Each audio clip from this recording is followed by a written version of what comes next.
রাধে রাধে বন্ধুরা, তো আজকে নিয়ে চলে এসেছি আমার মামামের মামা ভাতের অনুষ্ঠানের ভিডিও নিয়ে, শর্টস ভিডিও নিয়ে। তো দেখতে পাচ্ছ এখানে লেখা আছে শ্রেয়ংশীর মামা ভাত। এটা হয়েছিল আমাদের আসানসোলে আমার দিদার বাড়িতে।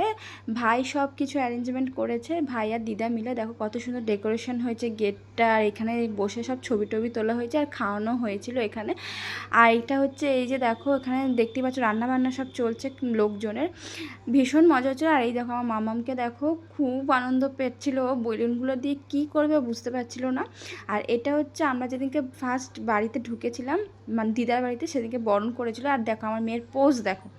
তারপর মেয়ে একটু কান্নাকাটি করছিল, ঘুম পেয়ে গেছিলো। আর দেখো থালাটা কি সুন্দর ডেকোরেশন করেছে আমার ভাই। আর এই যে হচ্ছে আমার ভাই, আর এই ভাই কিন্তু আমার মেয়ের শাড়িটা দিয়েছে, খুবই সুন্দর হয়েছিল শাড়িটা। আর দেখো তখন একটু ও বিরক্তি হচ্ছিল, ঘুম পেয়ে গেছিলো আর কি।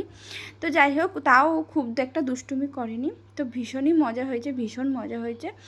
আর তোমাদের সাথে অনেক দিন পর এই ভিডিওটা শেয়ার করলাম, আমি সময় পাচ্ছিলাম না। তো দেখো তারপরে দিদা, আমরা সবাই মিলে খুব নাচানাচি করেছি, ভীষণ মজা করেছি।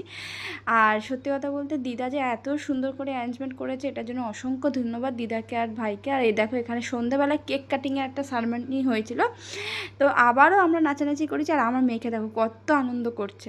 তো সবাই মিলে ভীষণ মজা করেছি। অনেক দিন পর আবার আমরা এরকম একসাথে হয়েছি, সেই মনে হচ্ছে ছোটোবেলায় ফিরে গেছি। আগে ভাই আমরা সবাই মিলে খুব মজা করতাম, এখন সবাই সবার কাজের ব্যস্ততায় মানে আর এসব সময়গুলো ফিরে পাই না। তো আর সেই সুযোগে এই সময়টা ফিরে